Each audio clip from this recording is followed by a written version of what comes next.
Let's go, JKL community. I'm your host, Justin, aka Just Tries, and we're back talking vulnerability, learning, and growth mindset. We have a goal to help you own your big dreams, so be sure to hit us up at Just Keep Learning and let us know how we can help.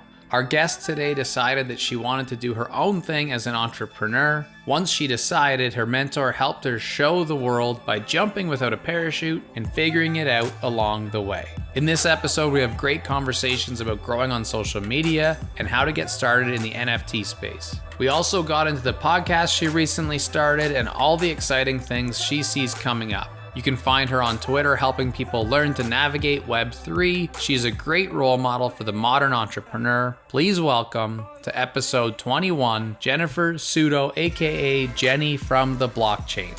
All right, so if you were to come into a high school business class, let's say, and we were talking NFTs and creator economy, how would you introduce yourself? Like, who are you and kind of what do you do? I would say that I am an NFT collector, and I collect so many different NFTs, Ethereum-based ones, NBA Top Shot moments. I also have an NFT podcast that I co-host. I also do the social media and marketing for Evaluate Market, which is like an NFT analyzer website, and that's what I would say. That's cool. So I'm sure we'll get into all these different things, podcasting, social media marketing, NFTs specifically, business in general. It's all interesting stuff and it's modern. But first, I noticed paintings behind you. So do you like art in general? Like, is that part of what brought you into the NFT space? Not really. Actually, this artist, Kristen Lynn, I actually met her at an art gallery in LA, and this is number 8 of 50. She made 50 of these, and I ended up ordering it online from her, and I just liked her work. And this I got on Etsy because I wanted some like Bitcoin art, and there's like the Bitcoin in the glasses. Anyway, I just think it's cool, and I just like to have it as background. Yeah, it's just nice. And is your overall brand, I know like I saw Jenny from the Blockchain, that's pretty cool. So is that kind of the overall personal brand that you're working from? Is that what you're becoming known as? Yeah, I would say so. I mean, I was really early on NBA Top Shot. I was one of the first couple thousand users. And so I started making a YouTube channel and creating content. And I was kind of one of the first content creators to kind of grow a following, I guess you could say. And so my name on there was Jennifer Top Shot. So a lot of people know me as Jennifer Top Shot if they're NBA Top Shot collectors. But then as I started getting into Ethereum-based projects, I have a lot of really awesome, I have a cool cat. I have a House of Kiba membership, a MetaKey, just some really great NFTs. And I decided, you know what, I need my ENS and I got jennifersutto.eth, of course. But then I was like, somebody had suggested to me, actually it was NFT Anonymous. I don't know if you know him, but he's a cool dude. And he was like, you should secure Jenny from the blockchain.eth. Like it's like genius, it's like Jenny from the block, but it's like blockchain. And I was just like, oh, that's super clever. So yeah, let me buy it. Yeah, it's cool. It looks cool. You can definitely see why it would kind of take off if you wanted it to. So already a lot of things there kind of brought up in terms of things that people probably don't know anything about. So what is NBA Top Shot? That's a good question. So let's rewind a little bit. So NBA Top Shot was created by Dapper Labs, and Dapper Labs actually created the first NFT, the first ERC 721 token, CryptoKitties, back in 2017. And so I actually had CryptoKitties before I had NBA Top Shot moments. And anyway, they came out with the public beta of NBA Top Shot. Basically, it's a platform where you can digitally collect moments. So like these video clips of, NBA players and like popular moments in history and also, currently happening maybe in the playoffs or, things like that, just like special moments that you can actually digitally own. And there's fun things around it that make them more valuable, such as like, the scarcity aspect. There's different rarities, common, rare, legendary. There's also challenges that, you can complete and quests and just all this different fun stuff. But basically, you're able to actually digitally own things. It's kind of like, basketball cards, but, they're clips, they're video clips, and, they're on the blockchain. Dapper actually built their own blockchain, Flow blockchain, which is what NBA Top Shot is on. It's pretty cool. And, Dapper Labs, their mission is to introduce the blockchain to 1 billion people. And I do really feel like NBA Top Shot is one of their avenues to doing that. They're going to be partnering with the NFL. So they're going to be creating a similar platform for the NFL. They announced that they were going to be partnering with La Liga. So there's going to be soccer moments that you can collect. And it's just so exciting. They're really doing a lot in the space. Roham, he's the CEO and founder, and he's just amazing and really trailblazing the way through the NFT space. It's really neat to watch. I know that there's a lot of people, myself included, who kind of at that time when Top Shot first came out might have looked into it, looked it up, checked out a couple of the NFTs, and then kind of was like, okay, that's cool, I'll move on. What do you think attracted you to actually taking that deeper dive and becoming your own person involved in Top Shot? Oh yeah, when I first found out, I went all in. I was buying so many packs and so many moments. I put a lot into it. But it was because I had gotten into cryptocurrency back in 2017, and I really didn't understand crypto or blockchain, obviously, when I first heard about it. So I was just spending a lot of time listening to podcasts and, trying to learn as much as I can. And so I remember even learning about CryptoKitties back then, even though I didn't dive into it. But just kind of learning about how, blockchain is the future. And then discovering NBA Top Shot and realizing that, oh my gosh, this was going to be the gateway drug, basically, for, to introduce the masses to kind of blockchain technology and cryptocurrency and just all that, just going down the rabbit hole. And I felt since NBA Top Shot, it's a centralized platform, you can use fiat, US dollar. You don't have to use cryptocurrency, but you can if you want. And it's just really easy. It's just really simple and easy, and it's fun. And I just felt when I got in, it was so early, and they just opened the public beta, and I just knew that it was going to be big because I knew that there were so many basketball fans, and it was this was kind of the first thing that was really big that was on the blockchain. I mean, CryptoKitties, but it was they're just cat pictures, but it's NBA Top Shot moments. I don't know, that's so much more enticing, I think, to a lot of people. And I definitely was enticed by it as well. And, I don't even really watch basketball. I just like collecting moments, really. Yeah, you don't have to watch, basketball. You just have to have some money. And people hate when I say that, but it's true. So would you say that it's something that somebody could get into now as still an early project or something to check out if they've never done anything in the collecting of NFT space? Definitely. First of all, NBA Top Shot also just launched WNBA Top Shot. That's really exciting. You can actually get the very first dunk in WNBA history from Lisa Leslie from 2002 for 1.4K right now, which I think is underpriced. I'm trying to buy it myself. But actually, it is a good time to get in because basically we had this crazy run up where the floor prices of these different tiers and of all the moments just kind of skyrocketed. And that was because a lot of the daily fantasy sports people came in and they're big gamblers. And so they were doing a lot of speculative buying and selling. And it was and you couldn't really withdraw at the time. NBA Top Shot really wasn't they were trying to, they're building to scale, but they weren't there yet. And so a lot of people didn't have withdrawal access. And so, if you sell something, you just accumulated Dapper balance. But then it's well, you can't withdraw. What else are you going to do? You're just going to put it back in. So it was kind of creating this, it was not good, actually. And so everything was just kind of ballooning. And then, of course, things started coming down and, things really started kind of taking a dive and they kept kind of dropping. So I do think this is a good time to get in.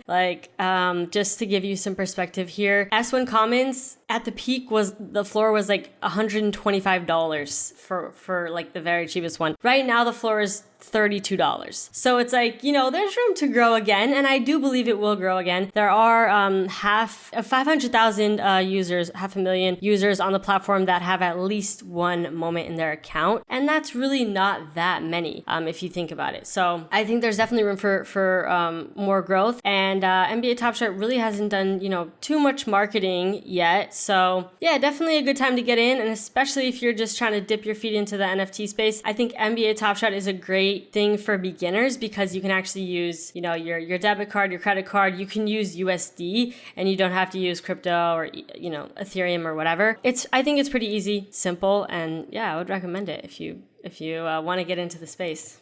That's really good for people to know, because getting into the space is obviously still one of the biggest challenges for people who are in the space, like you and me. And then it feels like a ton of people if you're hanging out on Twitter or anything these days, but there really aren't that many people like you were mentioning with Top Shot. It's still pretty early. And so that's, I think, any opportunity for that gateway opportunity for people to come into it is definitely cool. So that's what I was curious about, because I've been in NFT projects, but not Top Shot per se. I'm sure we'll talk a lot about NFT projects and kind of like the ins and outs of maybe building one or collecting. But I'm just curious, before we get into that, just blockchain technology in general. Again, for beginners, we've used the term blockchain, I guess just an overarching idea of what that even means for people. I would say the easiest way that I like to describe the blockchain is basically an upgraded version of the internet. So basically a more like secure, permanent, efficient version of the internet. It's basically just a better version of the internet. And then so everything that's, built on the blockchain, it's like things are on chain. People call it on chain. Instead of online, it's on chain. And, the cool thing about things being on chain is that they're actually permanent. And that's really awesome, because the internet was kind of like built on a faulty foundation. So the blockchain solves a lot of those problems. That's what's really exciting. And it's also decentralized, which means that there's no one central authority. So for example, like you get your money, you have your money in the bank or whatever, right? And the bank, they manage your money. They're in control of your money, and they're loaning it out to people and stuff. And then it's like if you want to make a $100,000 purchase, you need like permission. Like sometimes they even block you from buying things. They're like, oh, this might be fraud, But with cryptocurrency, it's all decentralized and there's no central authority. It's actually just basically a bunch of computers that are keeping track and records of things. You don't need permission. You don't need permission from somebody, I can send Bitcoin to somebody in Sri Lanka and, I don't have to go through all these different hoops. I don't have to pay all these like different fees and stuff. And it's just simple. And, it cuts out the middleman, which is nice. You're your own banker, basically. Like you're your own bank and you're in control of, your own wallet and everything. And so, of course, there's a lot to be learned about cybersecurity and everything. And there's always people getting scammed in the space and such. But yeah. Yeah, you kind of read my mind a little bit. I was going to say to not even play devil's advocate, because we're both bullish on the idea of crypto, on the idea of decentralization and everything that comes along with that. It's definitely a good thing overall, but I was going to say that what are some negatives or things that you think are a little bit dangerous in the space right now?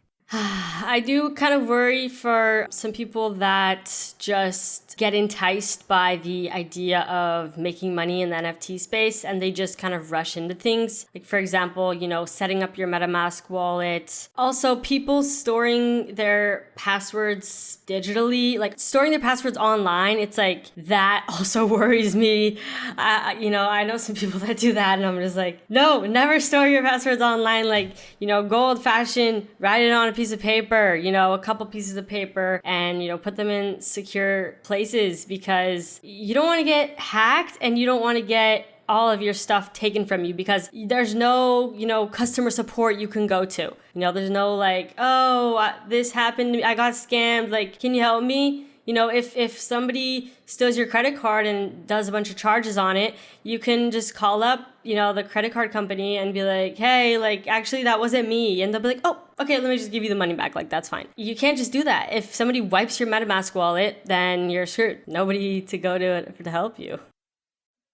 Let's go there for a second, because MetaMask is probably a term that a lot of people won't know. So, and wallets in general, let's kind of talk true beginner course. You're trying to help somebody get it set up to make their first transactions on Ethereum. Let's say, kind of what are the steps? If you were just telling, let's say, a friend that was like, hey, I'm finally ready to get in this. What do I do? You're trying to help them stay safe and get them started without getting overwhelmed. What are the step-by-steps? So first, set up a MetaMask wallet. So I think it's just metamask.io. And, be careful, never click on any other links. Just type it directly into the URL and bookmark it.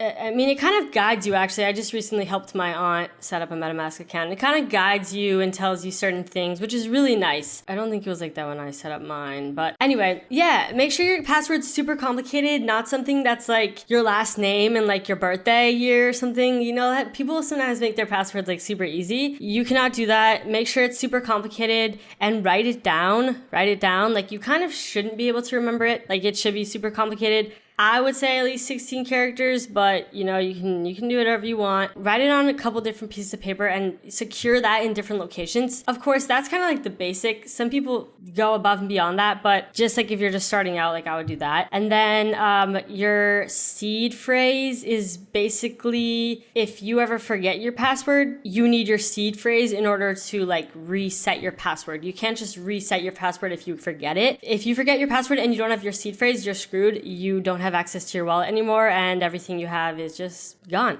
But make sure you like write down your seed phrase and really keep that in a secure location as well, and multiple locations, and then you're really good to go. It's kind of, I think it's pretty straightforward after that. Go to OpenSea, shop some NFTs, look into different projects, and then you have to buy Ethereum. Which you can buy on like Coinbase. Coinbase is like the most user-friendly exchange, I would say. Yeah, I use Coinbase. And then you can just send it over to your MetaMask. I don't know. Maybe that sounded complicated. I don't know.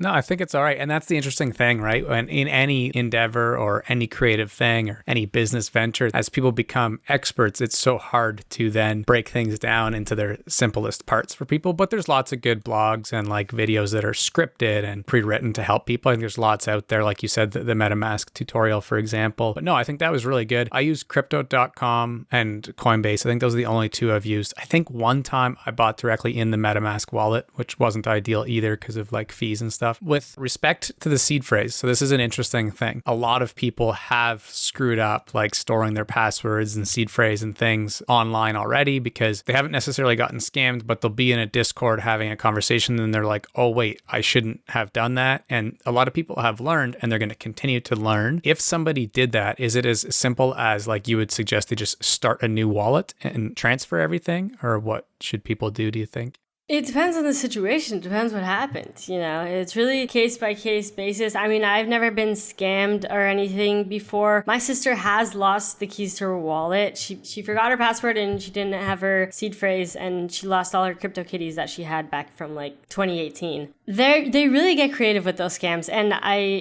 it's nice to kind of see the different ways people are getting scammed simply to kind of educate yourself. A lot of the times they're basically just manipulating you into you giving them your Ethereum or your NFTs. So a lot of the time it is user error. It is your fault. Nobody likes to hear that, but it's like usually it's like maybe you're trying to trade and you're really not supposed to trust people on the internet that you don't know, but people get really excited and they just think, that they can trust somebody. But a lot of the times it's not even somebody hacking you. It's just somebody scamming you and, just being dishonest and trying to manipulate you out of your ETH. But also never type in your seed phrase anywhere, unless you're trying to reset your password. If anything ever asks you for your seed phrase, do not put your seed phrase in there. Like that's a scam. You will never be asked for your seed phrase ever, unless you're resetting your MetaMask password.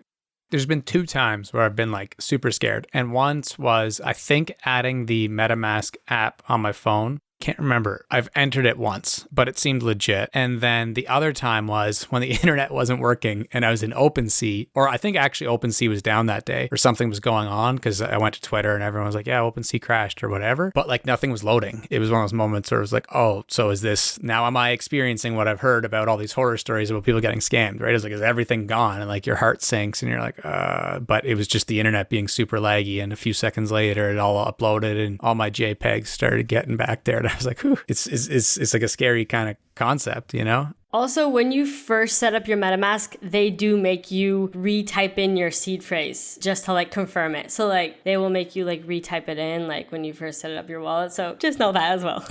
Yeah, for sure. Yeah, I mean, it's an interesting thing. I think that as the space of, as a whole, cybersecurity and really clamping down on that is going to be massive because I think there are a certain amount of people who have patience for it right now. Like I know someone who lost a Bored Ape, which was obviously really valuable, but then they just stuck with it and they kept figuring it out because they love NFTs, they love the space. But as more and more people who are, you're trying to hit the middle of that curve and get later adopters and stuff, they're not going to have time for that. So that's what I'm really interested in, to see what platform can really step up and say, like, we have some kind of way. And I don't know what it is because it still has to be decentralized, but a lot of people who have gotten scammed, like I've seen it in the VFriends Discord where, yeah, user error for sure. But in some cases, they've had like an airdropped NFT that looks like super legit. It's so hard to tell, right? Like I got one today that was legit, and I didn't even want to click on it or interact with it at all, right? I reach out to the person and be like, yo, was that real that you sent me? And it's like, it's a weird world right now because it's still like kind of the Wild West a bit. They sold it or did whatever they did to click on it and interact with it, and then they watched their wallet disappear in all their NFTs. Yeah, and it's crazy to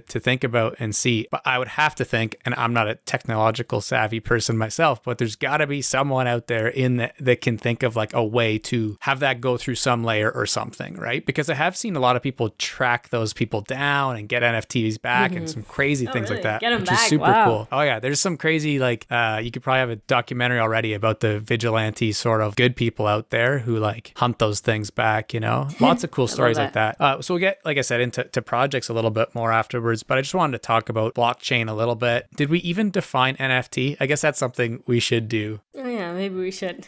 Well, NFT stands for non-fungible token. So basically, it's just a unique digital asset that you can own. So it's like a digital collectible. It's my simple way of saying it. Oh, it's simple, which is important because the only way I would elaborate is to tell people that basically the opportunity is endless in terms of what owning that asset can do, which is pretty cool. So I guess just to take it back a little bit, or like way back, because a lot of this podcast is about learning and lifelong learning, school and education, and kind of where the world exists right now, because you had to learn all this stuff about NFTs. You had to learn about the blockchain. You had to learn about the creator economy.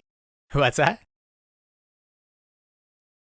Yeah, always learning. And that's the big theme, right? With this kind of brand of just keep learning and that whole idea of trying things. So I guess first off, just in general, how did you or where did you learn all about this stuff? I mean, I would say really a lot of it is a combination of doing myself. You know, just like doing things and, you know, learning through experience, learning through Twitter, you know, really following the right people is very important. You know, making sure you're following the super smart people in the space. That I try to hunt those people down so I can follow them and read all their tweets. Learning through those people. I don't know if you know Richard. He has a CryptoPunk as his profile. He's a great follow. I love following him. He always talks about Richerd. Yeah, and he always talks about cybersecurity and stuff. He's great. And Discord, a combination of those three things really, and just, you know, the people you meet in the space, learning a lot through others. If you're looking to get into the NFT space or, you know, start learning more, Twitter is kind of like the social media for NFTs right now. I mean, Discord too, but Twitter is kind of a lot easier because you can follow people and stuff like that. And yeah, so Twitter, I would say Twitter I've learned a lot from. Yeah, it's such an interesting, I won't say comeback for Twitter, because everyone has gone to Twitter for the news for the last like 5 years. You know, that's why I invested a couple years ago in Twitter, because you could just see like where do all the eyeballs go when something happens in the world. It's not Instagram, it's not even TikTok. It's, you know, those are like by happenstance, you know, for sure. It's like to Twitter to see what's trending and kind of what's going on and stuff. So the fact that they capture this NFT audience is really neat. It's been crazy to watch play out because they're adding video, they're adding communities, they've added spaces and this kind of stuff. For those who have never used Discord, like what is Discord? Discord is basically a bunch of different communities that you can join, and there's like different channels. It's basically just a giant chat room, and there's a ton of different chat rooms that you can join. And then within the chat rooms, there's different channels, and you can talk about different things from there. And so a lot of different projects and companies, you know, I work for Evaluate Market, like I think I said earlier. And, you know, we have a Discord, and it's like we'll have our announcements channel where we will announce like when big things are happening, you know, with us. And then it's like we'll have general channels where people can chat and just things like that. Discord is just kind of a more niche way to communicate with your audience and with other people that are interested in the same thing. Yeah, that's awesome. When it comes to other people in this space, you mentioned Richard, and are there others that kind of come top of mind, like that people should kind of follow and learn from, the right people, as you put it? Yeah, I mean, there's so many of them. There's a lot of them. And honestly, I'm not like the best with names, but DCL blogger, he's great. And Maddie is his name. He's been in the space for years. I like following the people that have been in the space for years. I'm trying to think who else. See, the thing is, I'm more of a visual person, so I think about their avatars. But the thing is, people are also always changing their avatars. And so I'm like, who are you again? Yeah, I mean, DCL blogger, I guess I would say. He's great, and he does live streams every single day on YouTube and just talks about what's happening in the NFT space. So he's like an awesome dude. Yeah. That's awesome. Yeah, I didn't realize that. I'm going to check that out because I have enjoyed following his stuff. I have a pinned tweet right now where I asked like, who are the people in the space that are exactly those people you mentioned, like respectful, good leaders, you know, people can look up to and learn from. And when I do my own Genesis mini project, which is just like a fun little thing for my birthday, it's the one aspect of it is going to be each one of those paying tribute to someone. So I had tweeted that and asked like, who else would people tag or whatever? Because there are so many good ones too, right? It's not like super easy to tell them apart, but I think that's the most important thing is you find those few people and you can just ride with them for sure, which is so different than, you know, how we traditionally learned in school. And so I don't like to knock that part of like learning on this show per se, because there's like a time and place for different things. But how did you find school for you when you were actually like in education, be it elementary school or high school or college? Yeah, I did go to college and I graduated, but it was like, I was just kind of going through the motions and just kind of like, all right, I'm just here to like do my work, get it done and then go, you know, like I didn't do much in school besides that. I just really wanted to just be done with school. But I mean, college was a little better because you could kind of choose what you wanted to learn about. You know, I wanted to learn about psychology, so I was like taking psychology classes and it was fun. But at the same time, it's like, you know, it's like homework. It's like, why do I have to do homework? Why can't I just learn things and then recite them back or something? But yeah, I'm definitely happy to be out of college, that's for sure. Yeah, traditional schooling is like, you know, everyone has to go through it, but I mean, yeah, I definitely learned so much more after school. Definitely learned so much more after school, I feel like. That's what I love seeing, and it's so important to use like a quick term, I guess. You know, Brene Brown talks about it. Seth Godin talks about it. Carol Dweck, these people who are big time authors and talk about this idea that like you never stop learning. The interesting thing for me that I realized the other day, it kind of clicked, was I was like, I'm getting so much better at learning each year because like how fast I learned things about NFTs was faster than I learned, let's say, about online business and the different things that I've learned. You know, fitness was maybe right before that. Like every time you learn a little more efficiently, which is super cool. Was that the same way for you in high school? Did you feel kind of the same way there too? Yeah, I was also just going through the motions, trying to be done. What about at that point? Did you have passions that were specific at that time, like be an athlete or an artist or a doctor or whatever? So I didn't really know what I wanted to be. And yeah, I was definitely a lot more like shy and reserved and not as much of like a go-getter in high school and such. And it wasn't until my sister actually dropped out of college while I was still going, and she started taking Tai Lopez had come out with like these different courses. I love Tai Lopez, by the way, and everyone always knocks him, but anyway. And so I started learning from the courses too. I started taking his 67 steps, and like, you know, I took his cryptocurrency course and everything, just learning about all these different things. And I was like, oh my God, like I realized that there's so much more to life than just like school and, you know, getting like a big kid job after that. And I kind of decided that I didn't want to like work for like a corporation. I wanted to just like do my own thing. And so, yeah, I really became more confident and like, you know, more ambitious during college, not from college, but from learning outside of college and, you know, from taking these like independent courses and stuff like that and just learning through that method. And then I started going to a ton of entrepreneur events, like started like flying around everywhere, just trying to like meet different people, connect with everyone and learn different things. And, you know, a lot of cool opportunities came from that. I've had a fun life so far and, you know, really just getting started. I'm 26. I move every single year too. That was another thing, you know, changing up your environment is also super important because it helps you, it's like, it helps you become more open-minded because you're constantly experiencing new cultures and different environments and such. So every year I like to move, you know, switch it up. So what are the places you've lived? I've lived in Cali, Arizona, Florida, Washington, North Carolina. I lived in Wisconsin for a little bit, but that was when I was a baby. And I'm about to move again to Oregon. My lease is up in a month. Kind of all over the map. That's cool. When it comes to Tai Lopez, why do you think people hate on him? Because they just saw his ad and they just saw his ad kept popping up and they just got annoyed. And yeah, okay, if I would see his ad all the time, if that's all I saw, then I would probably get annoyed too. But, once you actually started to like follow his content and actually, listen to his podcasts and stuff, like he's a really smart dude and he would always connect with other really smart people. And I just loved listening to his podcasts and, he would do interviews and everything. And I just loved, consuming his content. I think people just kind of didn't really do much research into him, but it was like surface level hating. Judging a book by its cover a bit. Yeah, and so I have a Tai Lopez course. I've just never taken it yet.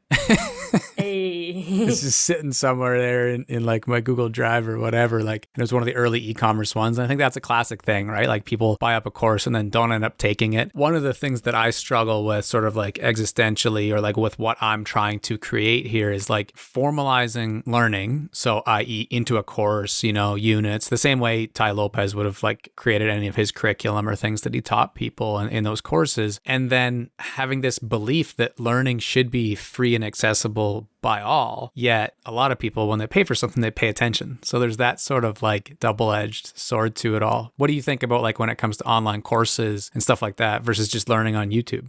Oh, yeah. You can definitely just learn on YouTube. There's so much free content out there. But yeah, like you said, a lot of people don't value things that they don't pay for, and you got to put some skin in the game. Yeah, you should have to pay. You should put some skin in the game. But if you, don't have much money, it's like, yeah, literally everything that you could buy, you could probably learn for free. Just have to, dig deep enough. Yeah, there's so much free stuff out there. YouTube is amazing. You mentioned deciding that you wanted to be an entrepreneur, and I think you said do your own thing. That's the dream of many, and I think it's becoming the dream of many more, even not just high schoolers or college-aged kids. It could be like adults wanting to side hustle or just sick of their job after 10, 15, 20 years. Mm-hmm. So when you said that you knew you wanted to, kind of what was that switch for you? Like why did you know that you wanted to do your own thing? I guess I just wanted to do what felt fun to me. And I don't know, I just really didn't know what I wanted to do after college. So I was just like serving in restaurants. And I was like serving, during college and stuff. And I was just like, the only thing I liked about serving was I could talk to people. That was super fun. And I didn't really know what I wanted to do. But then my sister and I, we started a business together. We started a glitter company, did that for a couple years. And then we pivoted and remember when I told you when I went to a bunch of like entrepreneur events? We basically became like social media managers for this one entrepreneur event that happened in like a ton of different cities. They were doing a whole tour. Did that. That was fun. Then that ended. Then we basically became like TikTok content creators and we like grew a large following and figured out how to make a living from it. Started reaching out to brands, securing our own brand deals and all that. I became like her manager and I also secured my own deals and stuff. And that was super fun. Just kind of like pivoting and doing these different things and then stumbling onto NBA Top Shot, getting really into that. And then Evaluate Market saw my YouTube videos, reached out to me and they're like, hey, come work for us. And I was like, ooh, startup. That sounds fun. And I love working with the guys at Evaluate Market. They're awesome. It's so cool working for them and also being able to do my own thing. I just like doing what's fun. I just like having a fun life. And if you're working at a job that you don't like, this is literally your life. Like you could just quit and get another one. Like, it's not that hard. But people make it hard on themselves. Like they create these mental roadblocks. Yeah, for sure. And that's the sort of it's not that hard part, I think, is what people love to hear. And then they'll like maybe turn this podcast off because it's been such a good episode and they're all jacked up and like hype and they're like, let's do this. And they're like, okay, so where do I start? Right? Yeah. So I was going to ask you to kind of take us through that journey to where you got to now, but you did a really good job of that. Let's speak quickly just to Evaluate Market. Like what do they do as a business? And I guess, do you have like specific hours? How does it look like working for them and being able to do your own thing? So Evaluate Market is an NFT analyzer site. We started out analyzing NBA Top Shot moments and like portfolio values and everything and checking the sales history on stuff. And then we decided to branch out and really, broaden what we can do. And now we support like 15 different Ethereum and flow-based projects. But no, there's no like hours. I just, work really whenever and they're super flexible with stuff too. Like I can pretty much take time off whenever as well. all, and they're really awesome about that. But yeah, we all work in different states, like, it's just all online and everything, and it's super fun working from home. I love it. I feel passionate about working for Evaluate as well, and now we just started doing influencer marketing, and so I get to now be on the flip side of the coin, and I get to reach out to content creators, and which is really fun because I was on the other side of it, and so it's like fun to kind of now be on both sides. Yeah, it's startup culture is like totally different than corporate culture. There's no 9 to 5. I mean, I tell them I wake up at 10 a.m. like they know that, so they'll message me before then, but I'm always up super late. I'm up at 2 a.m. and stuff, so yeah. So being up late, do you find that's like the kind of physiological, biological thing? You're a quote unquote night owl, or is it more about that's when you find there's work to be done and you're more effective, or like, why are you a night person? I took a test. I had this class in college about personalities or something, and there was like different categories, and one of them was about, like, are you a night owl? Are you a morning, what is it called? Like a morning... Early bird? Yeah, something like, and then like a lark or a hummingbird. There was like 3 different ones or something. Okay, yeah. Yeah, I found out I was a night owl, which I knew because I've always been a night owl. I've always stayed up super late. Like, I don't remember the last time I went to bed before midnight. I mean, even in school. I think we are the most rare kind. Really? If I remember that bird study thing, I think so. I'll look it up afterwards. Really? Because I feel like everyone's a night owl, but maybe I'm in like a little echo chamber and I'm just like, all my friends are. Yeah, and I also think that a lot of people do it when maybe it doesn't fit them best. And that's what's interesting about the NFT space is it definitely is a lot of side hustlers still. There's a lot of people that are full-time in it, but like a lot of, like, when do you do your work if you're a side hustler? Nighttime, right? And there's that whole element, I guess, of prime time television, but right now it's prime time Twitter spaces, and like people just collecting there at nighttime just seems to make sense, at least in this time zone. Yeah, it's just super interesting. Something you've always been around, the world of social media, content creation. I didn't know about the TikTok thing, so there you go. An interesting thing. What was the TikTok content? Was it specific to your business? Well, my niche was basically like funny beauty videos. So that was my niche. And my sister's niche was, she made videos for like the LGBTQ community, like coming out videos, basically like confidence videos and stuff. And she got sponsored by Bumble. She got sponsored by some pretty big companies. I mostly was sponsored by, big companies too, but it was just all in like the beauty space, And then I just got sent so much makeup. I have so much makeup now, which is great because I love makeup. You mentioned Top Shot still being somewhere to go for people if they're just starting out. If somebody's just starting out in social media, is TikTok still somewhere to go? TikTok is the easiest way to grow organically, to go viral organically. Like, it's the easiest way to go viral organically and gain a large audience. I grew to almost 1 million followers. Like, I don't know how long it took, but it took months. But it was like, you can't just do that super easily on Instagram, that's for sure. And I think Twitter, for the NFT space, it's relatively easy to grow a following. Yeah, TikTok definitely is an easy platform. As long as you put a lot of time into your videos. Like, I would put like at least 5 hours into one, 20-second video. It was like the time it takes to prepare, film, edit, all that. It's just like you have to put in more effort to make it seem effortless and, easy and make people want to watch it. Obviously, create content is kind of like the overarching tip for someone starting. Same thing, you had a cousin who's like, I want to start on TikTok. What should I do? What would you kind of tell them how to get started? I would say, number one, figure out what type of content you feel like you could create every single day and love. What are you good at? What are you good at creating? And just do that. Make sure you're very niche specific. Don't just create a channel.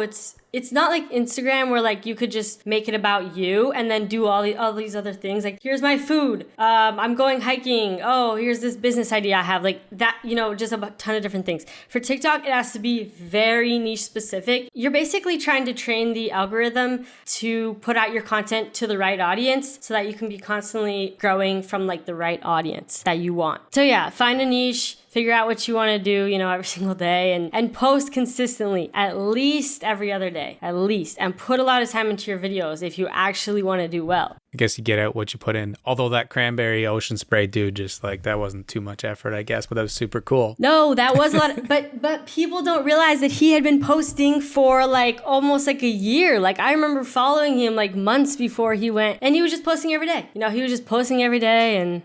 I remember that. That's such a good story of like resilience, and I guess patience is another word we use, like a buzzword, but it's like if you actually understand what it means and see people doing it. I have people all the time be like, oh, I started streaming on Twitch, or I started building my YouTube and like nobody watches, so like I'm going to give up. And it's like, how long have you done it? And it's like 10 days. Yeah, give it time. And yeah, give it time. I'm a big believer that if somebody sticks with something I think the window would be like reasonable, my opinion. I'm curious if yours differs. I would think if somebody sticks with it for like 4 years, they're almost like guaranteed success. What do you think? I don't know. I don't know. I don't think I've done anything for 4 years besides school. So I don't really know. I mean... So maybe it would be less then. I don't know. It depends what you're trying to accomplish, I think. Yeah, for sure. I see people give up all the time. And I'm like, you just, with more consistency and time, it would kind of happen. So you have a podcast. Let's jump into that because I would love to tell people about it. I think it's going to be something that continues to grow in popularity if you're planning on keeping it going. So what's the podcast called and what's it all about? Yeah, I know. I might just quit tomorrow. I don't know. No, I'm just kidding. It's called NFT. 4 years. 4 years. Yeah, 4 years. The NFT Catcher podcast with Jenny from the Blockchain. That's me and my co-host Michael Keane. And we have 8,000 downloads already. Like people have been listening in. At first, there wasn't that many people, but then it's like it started compounding and people started like listening, which is really cool. So build and they will come, right? That's what they say. So yeah, it's great. And we basically talk about, we don't capture everything, but we kind of try to recap what happened in the week in the NFT space. So kind of like some major events, like, this last week we were like talking about Ethlings quitting and like we talked about La Liga partnering with Dapper Labs. We were talking about BYO Pills and how they're doing and, House Akiba is coming out with their avatar project and just like all these different things that are happening, all these different projects. And we just talk about like as much as we can for an hour. Yeah, it's interesting. I feel that podcast is still underrated somehow in the sense that like people think it's saturated, but it's not. Audio is where it's at, and people being able to walk or do a workout or whatever is like... Yes. While listening. Yeah, exactly. While consuming. It just makes too much sense. And it's still early with a lot of these things because we're right around them. I feel like we think that it's not new anymore and we maybe move on or like think like we're too late. Anybody could still start a podcast and it could help them be successful. In terms of somebody wanting to get started, like how do you record? Do you record locally? Do you use a software? How do you kind of approach it? We have a producer that like uploads it and stuff. So I don't know too much of the details. I just kind of show up to the Zoom link meeting and we just hit record. I don't know. Yeah, I think we upload to like BuzzFeed or something. And then we're on like Apple and Spotify. But yeah, we have a producer that kind of like does all that kind of stuff. So yeah, that's perfect. When you're the talent, it's like being in the movies and you get to show up, do your thing. That's what home. I said when punch the clock. Yeah, and my co-host had reached out to me initially saying like, hey, I want to start a podcast and, you're kind of known in the space and I would love to kind of have you be my co-host, like do a podcast together. And I didn't even know the dude. I was like, let's meet, do a Zoom meeting. And we had a Zoom meeting and we hit it off. And I was like, I would be down as long as all I have to do is basically just like show up and record. And then, of course I'll promote it and stuff, but I don't know about like uploading and all this other stuff. And he's like, yeah, I'll get my buddy to like produce it for us and whatever. And I was like, all right, cool. So we made it work. Yeah. Yeah, I need one of those someday. So when it comes to promoting it, you said 8,000 downloads already. That part's pretty cool. Something to celebrate those small wins and just keep building and building as it grows. Did you do anything or was that like, again, just algorithm based and people are downloading it? It was just organic, I think. Let me see. A couple combinations. So of course I've tweeted about it. I have a yacht link in my bio and it's in the yacht link. Michael, my co-host, he's kind of popular on Clubhouse and so people will find it through that. Also, the DGen network, we have to shout out the DGen network. They basically like show like a bunch of NFT podcasts. They show, NFT articles that are coming out and they're just kind of like the place to go for NFT information. And so from day one, they hosted us on their platform, which is really cool. So, and I think that helped as well. So yeah, shout out to them. Yeah, that's great. It's one of those questions that definitely comes up a lot, right? Like, how do I actually get people to listen besides, sort of the obvious? Yeah. So, I mean, before we wrap, it would be cool to talk a little bit about like just NFT projects specifically, because I think that as a term is something that people don't really know what that means. So you referenced CryptoKitties earlier. What does it mean when somebody says, I'm going to build an NFT project?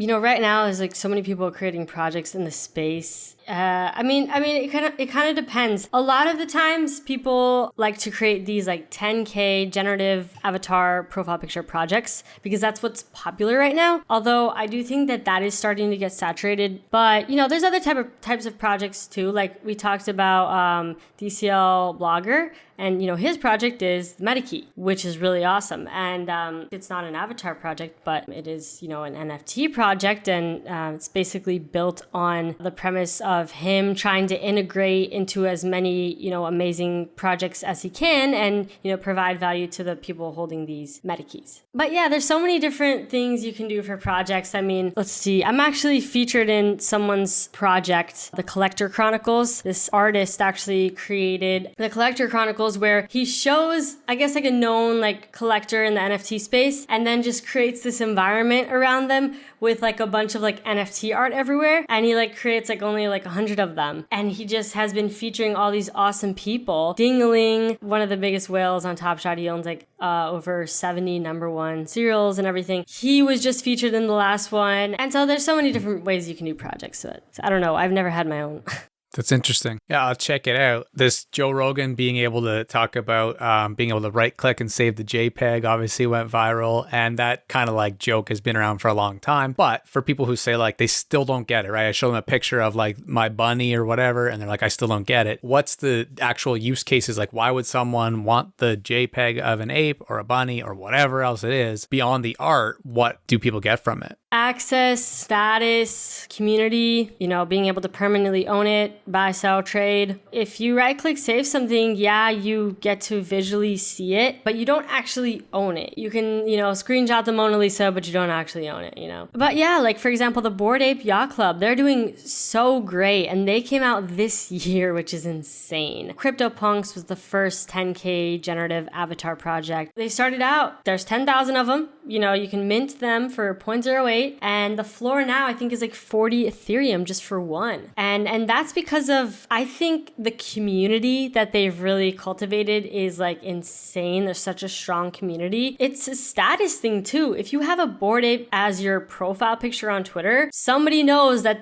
thing is worth at least 40 ETH. I know it's like, okay, flexing, but it's like, you can't just flex how much money you have in a picture, but now you kind of can because you can flex your avatars and everything. And it's like, everyone knows that you're like part of the community and, they've been doing really awesome things. All these airdrops, the kennel dogs they did, the mutants. They're going to be throwing a whole yacht club party. And I think you can only go if you have an ape. They're going to be building out a club in Miami. Really just like a membership in a way. I would say think of it as like a membership, just kind of like lifelong access to all these things. And that's why it's good to like either go for established projects or people that you believe in, teams and people, because a lot of people are creating these pictures thinking it's just about the art.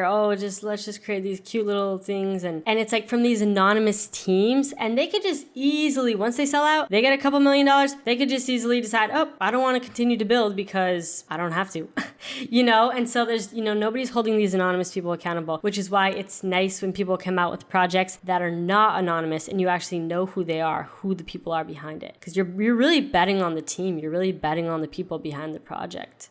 Yeah, I was starting to build a project with a group of people and I wouldn't knock them because I think what they're doing may end up proving very valuable for holders and be really legit. But in many ways, they wanted to be anonymous. And there was like a certain level of like, well, it was even like discussed, like how much are we going to split from this? And like there was like always a focus on end game being money at that drop, right? And so I just said like, I'm out. And then, their attitude was certainly like, well, you're going to be missing out on your 200K or whatever. And I'm like, it's fine. It's not what I'm looking to build. and that's okay. You guys enjoy. And now I've been working to build a much more like sustainable thing that I would love, like any of those super successful projects, to be able to like just have that be my lifelong work when I wake up at 10 a.m. every day for the rest of life, right? And I love investing in like Buster, for example. Buster Shear put out his mics because all the proceeds, he's never taken them himself. He's just reinvesting them in his podcast. And that's kind of, the vibe there. And, some different people's work like that, I think is super cool. You tweeted something to the effect of that going to be a crazy month in the space, and you can feel it when you say crazy month in the space. What does that look like? It's just because I was thinking about all of the different things that were going to be happening. And I was like, and I feel it too. I just feel like it's going to be insane. Like it's this feeling. You have to trust your gut. So we'll see if it's crazy or not, but I do feel like it's going to be crazy. Are you going to NFT NYC at all? No. You? Oh my God, you totally should. Yeah, everyone's going. Everyone's going to be there.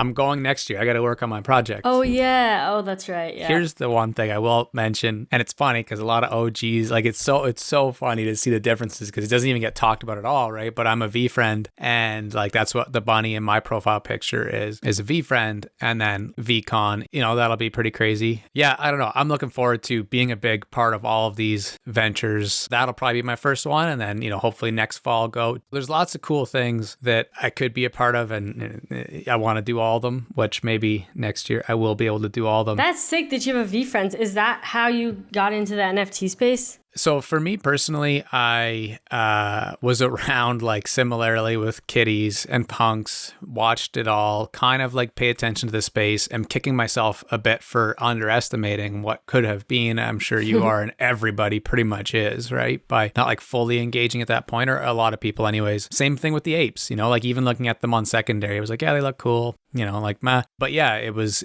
really finally getting my act together was the way that he did the like reverse Dutch auction for VFriends. One of my close friends who's a really successful social media marketer, does a lot of Facebook work and Google ads for big brands and celebrities and stuff, was like, yo, I'm buying a VFriend. And I was like, all right, I'm in. And I don't know why, like at that point would have been for me to quadruple down and buy 10 of them, right? Like, cause they were super, like I think the floor was 0.5 ETH. Oh, they got that low? I didn't know. Because they started at 2.5 ETH. Yeah. They didn't sell that right away. 2 weeks in.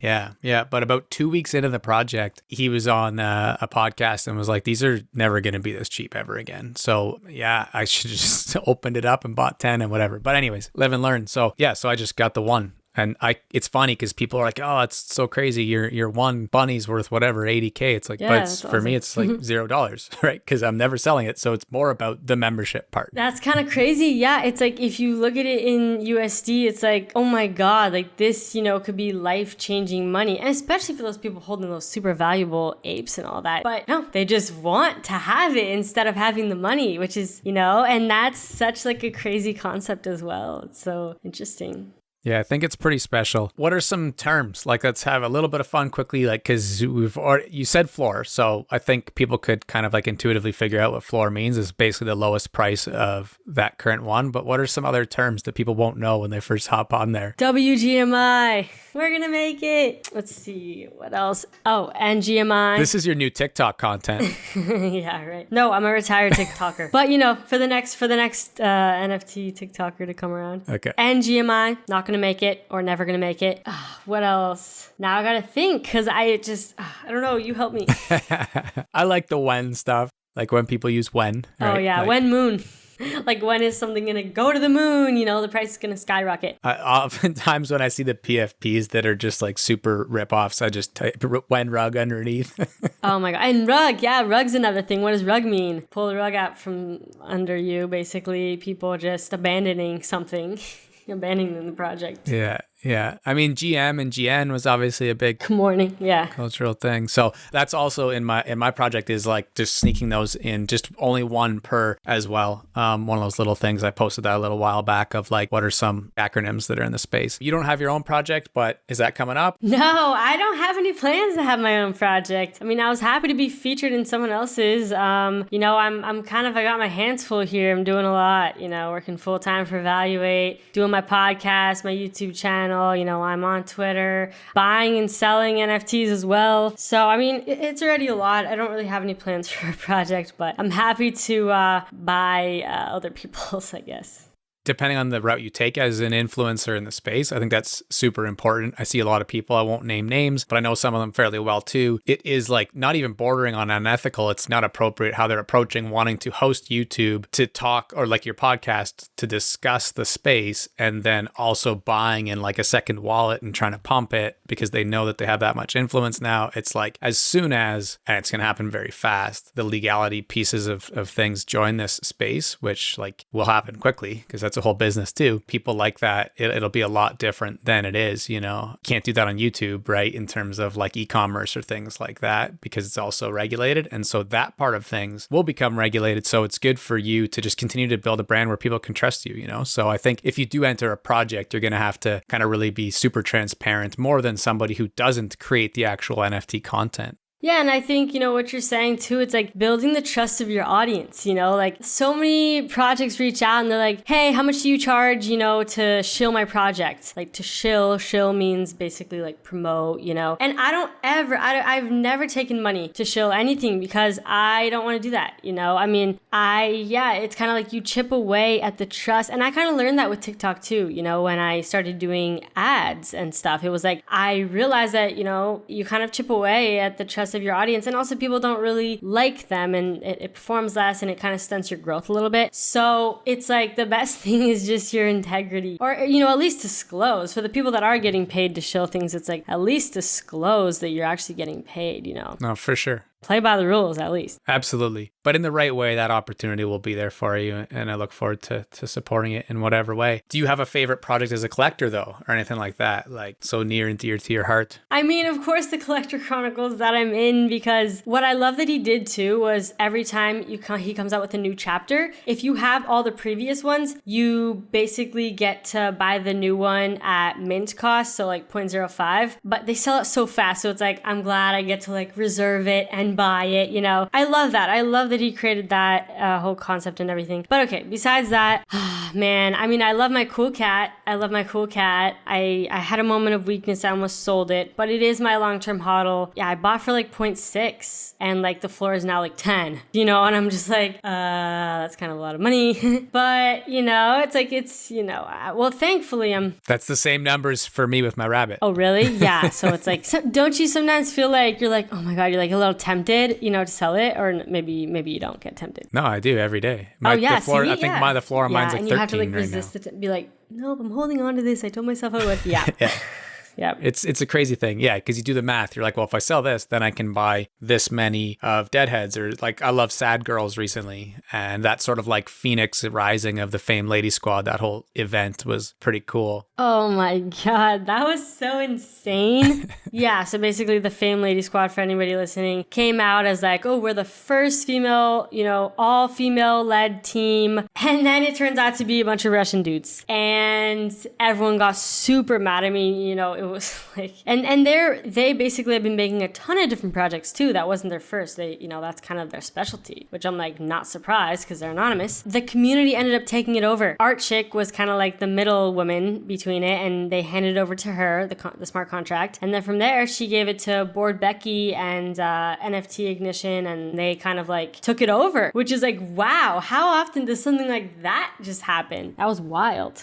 That was honestly probably the moment for me when I got most engaged in the space, because two things happened for me in that one. I mean, for one, they had good marketing, good timing, you know, they got a lot of people with that, you know, and a lot of other people bought in, and you can see who buys it, this and that. So I bought a few. And then when that happened, I was like, are you serious? But I wasn't that surprised, obviously, because of the space and the anonymous part. But I did DM Board Becky that exact moment. And I have to go back and read it, because I said something to the effect of like, this could, if you treat it the right way, become the best story that exists. Like, you don't have an opportunity to write that script. It's like a movie, right? Like you can write a movie, but this is more like sports where you don't write it. Like whatever happens, and this has happened. So now you can kind of flip it, and it could be pretty damn cool. A lot of people will rally around that more than like some new project that has no history. The other thing that happened was about a week before that, I had reached out to that dev team to get them on my podcast. Because I was saying we need to educate people in the NFT space. I would have asked similar questions to what we asked in this episode. Imagine them answering that. I just got like really weird answers. Makes a lot of sense now, right? Like I was wanting to help a women's project promote themselves. And they're like, we're just too busy. But it was like super short, not great English. So it all made sense a week later. Oh my God, that's funny. Which is crazy. So I was like, I'll probably screenshot or I have the screenshots. I'll mint those someday. Exposed. Yeah. Anyways, this has been awesome. I have a few themed questions I ask everybody that is kind of nice to tie together. And the first one is, if you were to give advice for the next generation of people coming up, that are in high school right now and they're looking to do their thing, what's any piece of advice on any topic, though, that you would give the next gen? I would say the advice that somebody gave me, somebody that was my mentor, they said, sometimes you just have to jump without a parachute and you'll figure it out along the way. And that's what I would say, especially for the young people. That makes me think of a Chris Stapleton song, like maybe somebody else will be your parachute too. Is your mentor Ty Lopez? No, it was he's not a known person, but. One thing that you yourself are learning right now. One thing that I'm learning myself, man, I mean, I'm learning every day about the NFT space, but okay, maybe something different. I recently just started getting back into working out. So learning how to focus on something besides, what's happening in the space. It's like you become so like involved in the space and you're just like on all the time. Just disconnecting and, working out and, listening to music and not like, worrying about, what's happening and like, oh, is there a drop or whatever. Just work out and don't think about anything else. Like I'm learning to do that, I'm learning to do that. And it's honestly not too easy. Yeah, I thought I had it figured out a couple weeks ago, and then all of a sudden you get back into being busy with it. So it can be tough for sure. And then finally, you're good with social media marketing and content creation. If you were to ask a question of me that you think could help my audience with the work that I'm doing, like what's a question that you would ask me? What motivates you to continue to put out podcasts? All right. The short answer for me for sure is that I feel like there are a lot of bad players in this space, whether it's NFT or business or entrepreneurship or social media in general, that don't bring good advice for one. And I also feel that I don't want to say people are lazy because it's not easy to organize things and book guests and go through the work that like you were gracious enough to do with this. There is a layer of it that makes it more difficult to connect good speakers to youth trying to learn how to achieve these goals. And so those two things are super motivating for me. And at the base of it all is just trying to improve people's mental health by enjoying more of what they're doing in life. So it's all easy to motivate for sure. Nice. Yeah. There we go. Well, thank you so much for doing this. I really appreciate it. It's been an awesome episode, and I just can't wait to see all the amazing things you do in the NFT space and with whatever else you come up with, because you could pivot. You never know. Exactly. And you too. Yeah, I'm looking forward to your project coming out and finding out more about that. Thank you so much for having me on. Yeah, no problem. Thank you. Thank you. Yeah, thank you so much, Justin. Appreciate it. And scene. All right. Peace.